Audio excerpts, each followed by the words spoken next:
ہے کمینے. آپ سے پوچھنا چاہتا ہوں نبی کو جو آئیڈیل بنائے گا وہ عورت کی عزت سے کیسے کھیلے گا؟ آج میں آپ سے پوچھتا ہوں اللہ اکبر، آج عورت کی عزت سے کھیلنا یہ ایک عام سی بات ہو گئی. جیسے بچے کھلونا سمجھتے ہیں ویسے آج عورتیں سمجھی جانے لگی. بازار میں دکھی تو تکلیہ، گھر میں نظر آئی تو تکلیہ، فلموں میں نظر آئی تو تکلیہ. بلکہ فلم دیکھتے ہی اس لیے ہیں کہ اس میں عورتیں ننگی نظر آتی. سب سے زیادہ سپر ہٹ فلم وہی ہوتی ہے جس فلم کے اندر عورت زیادہ ننگی نظر آئے، جس میں عریانیت زیادہ ہو.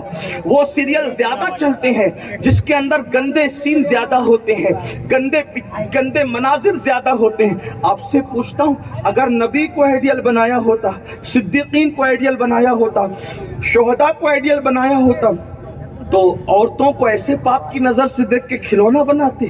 دوسروں کے دیکھا دیکھو آ گئی نا بات. قرآن کہتا ہے غیر المغضوب علیہم ولا الضالین، غیر المغضوب علیہم ولا الضالین. یہود اور نصارہ کے راستے پہ نہ چلو. عورت کو کھلونا یہودیوں نے بنایا، عورت کو کھلونا نصرانیوں نے بنایا. ہمارے یہاں عورت کھلونا نہیں ہے. ہماری عورت کے 4 روپ ہے، 4 روپ. جو جانتا ہے وہ جانتا ہے، جو نہیں جانتا وہ سن لے. ہمارے عورت کے 4 روپ ہے. ایک سب سے پہلا اور مقدس روپ ہے، اس کو ماں کا روپ کہتے ہیں. دوسرا روپ ہے اس کو بیٹی کا روپ کہتے ہیں. تیسرا روپ ہے اللہ اکبر اس کو بیوی کا روپ کہتے ہیں. اور چوتھا روپ ہے اس کو بہن کا روپ کہتے ہیں. ہمارے یہاں 4 روپ ہوتے ہیں، ماں، بہن، بیوی، بیٹی. 4 روپ. اور چاروں روپ میں بہن کتنی مقدس ہے. اگر وہ ماں ہے تو اسے فاطمہ کہتے ہیں، اگر وہ بہن ہے تو اسے زینب کہتے ہیں، اور اگر وہ اللہ اکبر بیٹی ہے تو اسے سکینہ اور سگنا کہتے ہیں، اور اگر وہ بیوی ہے تو اسے شہربانو کہتے ہیں. ایک ہی کربلا میں میں نے 4 روپ آپ کو دکھائے ہیں. ذرا توجہ تو کریں اور پھر ان 4 ہستیوں کو دیکھیں تو پتا چلے کہ ہمارے یہاں اللہ اکبر اگر بیٹی بن کے پیدا ہوئی تو ماں باپ کے لیے جنت ہے، نیک بیوی کی شکل میں آئی تو شوہر کے لیے جنت ہے، نیک بہن کی شکل میں تو بھائی کے لیے جنت ہے، اور ماں بن گئی تو اللہ کے رسول سند دے رہے ہیں الجنت تحت اقدام امہاتکم، کہ جنت تمہاری ماں کے قدموں کے نیچے ہے. آپ سے پوچھنا چاہتا ہوں اتنا مقدس روپ کسی نے دیا ہے عورت کو؟ اللہ اکبر. میرے آقا صلی اللہ علیہ وسلم کے دیوانوں دراصل میں راہ مصطفیٰ جان رحمت سے ہٹ گئے، حضور کے راستے سے ہٹ گئے.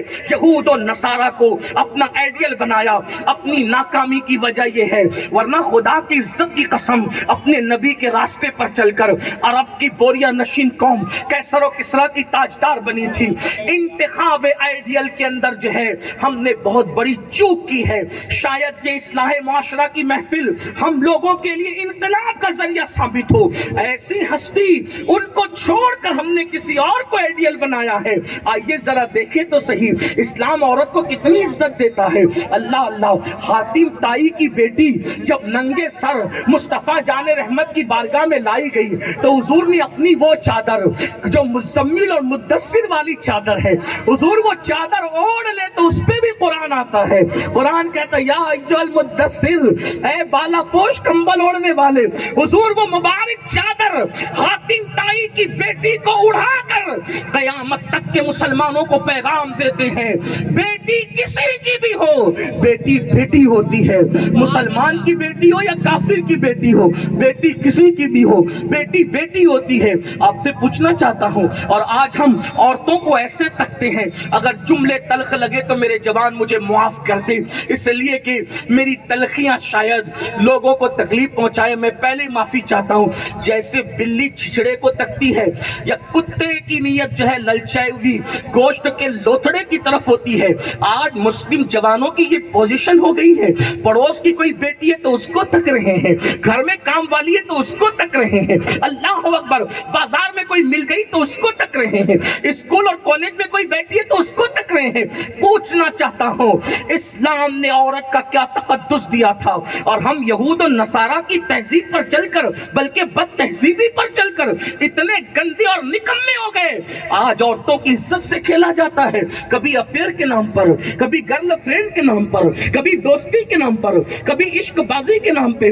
پوچھتا ہوں، عشق میں عزتیں لوٹی جاتی ہے، اس عشق میں بھگایا جاتا ہے، عشق میں آنسو لائے جاتے ہیں۔ ارے نادان، عشق میں تو جان دے کر آبرو بچائی جاتی ہے۔ یہ کیسا عشق ہے جو زنا کروا رہا ہے؟ یہ کیسا عشق ہے جو بدکاری کروا رہا ہے؟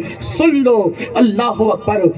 حضرت علامہ امام فقی ابو اللہ سمرقندی حدیث لکھتے ہیں، یاد رکھنا آج کل کے نوجوان لڑکے دوستی کرتے ہیں، اس کے بعد جو ہے پھر دل بھر لیتے ہیں، سب لوٹ لیتے ہیں۔ میں حیا کے پردے میں، کیونکہ میرے علماء، میرے بہت بڑے بزرگ لوگ یہاں پر بیٹھے ہوئے ہیں، لیکن مجبوری بھی ہے، اس لیے کہ قوم کے ناسور پر اگر نشتر نہ لگاؤں تو پھر آیا کس لیے ہوں؟ میری قوم کے جوانوں سن لو، لڑکیوں سے دوستی کرتے ہیں اور دوستی کے نام پہ شادی کا لالچ دے کر، موبائل کا لالچ دے کر، زیور کا لالچ دے کر، گھر بسانے کا لالچ دے کر، کیا کیا لالچ دے کر اس کا سب کچھ لوٹ لیتے ہیں، اس کا شباب لوٹ لیتے ہیں، اور غریب ہو تو اس کا کوئی پرسانے حال ہی نہیں، اور لڑکی ہے وہ کہے کس سے جا کر؟ اگر محلے میں کہہ دیا تو آئندہ رشتے نہیں آئیں گے، اچھے گھر میں بیاہی نہیں جائے گی، کوئی شریف اس کو قبول کرنے کے لیے تیار نہیں ہوگا۔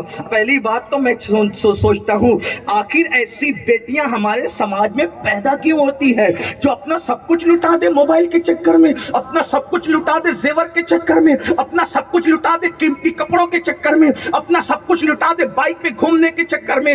اس کی وجہ ماں باپ ہے ذمہ دار، کہ ماں باپ نے اپنی بیٹی کو اپنے بازو میں بٹھا کر کے سیریل تو دکھائے، لیکن اپنے ماں باپ نے اپنی بیٹی کو سیدہ فاطمہ کا کردار نہیں پڑھایا، سیدہ عائشہ صدیقہ کا کردار نہیں پڑھایا، ام المومنین سیدہ خدیجہ کا کردار نہیں پڑھایا۔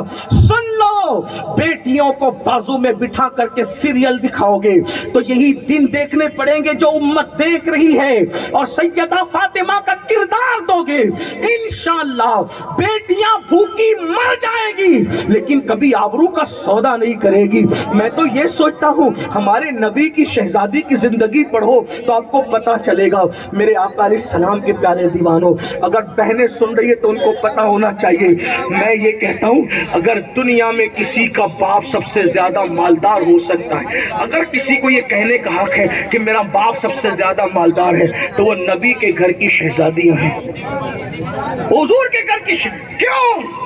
اس لیے کہ ہمارے عقیدے میں حضور سے بڑا مالدار نہ ان سے پہلے پیدا ہوا، نہ قیامت تک ان کے بعد پیدا ہو سکے گا، کیونکہ کوئی ایک ریاست کا مالک ہے، کوئی ایک ملک کا مالک ہے، کوئی 2 ملک کا مالک ہے، کوئی 4 ملک کا مالک ہے، لیکن میرے نبی کی شان یہ ہے، خدا نے جتنی مخلوق بنائی ہے، خالق کل نے آپ کو مالک کل بنا دیا، دونوں جہاں آپ کے قبضہ و اختیار میں۔ اب بتاؤ، ہے کوئی اتنا بڑا مالک؟ آپ کہیں مالک جنت بھی ہے؟ میں نے کہا ہاں، جہاں بانی عطا کر دے، بڑی جنت ہبا کر دے، نبی مختار کل ہے، جس کو جو چاہے عطا کر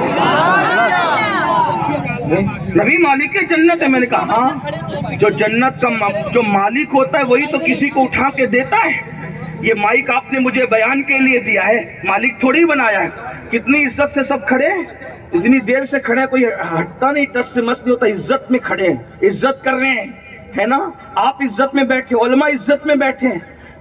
مائک اٹھا کر کے اگر میں مولانا توصیف صاحب کے حوالے کر دوں، میری طرف سے ہدیہ ہے، مائک والا بھیا بولے گا شرافت کی حد ہوئی، ایسا بھی آدمی آئے گا ممبئی میں تقریر کرنے والا اصلاح معاشرہ پہ؟ استعمال کرنے دیا ہے، آپ کو مالک نہیں بنایا ہے، میرا ہے تو کسی کو نہیں دے سکتا، یہی تو ہے نا؟ بولو یہی ہے نا؟ جب تک مالک نہ بنو کسی کو دے نہیں سکتا۔ حضور علیہ السلام نے فرمایا ابو بکر فی الجنہ، عمر فی الجنہ، عثمان فی الجنہ، علی فی الجنہ، سعد فی الجنہ، سعید فی الجنہ، ابو عبیدہ فی الجنہ۔ اللہ اکبر! اندازہ فرمایا اللہ کے رسول علیہ السلام نے اپنے 10 صحابہ کو جنت کی بشارت دی۔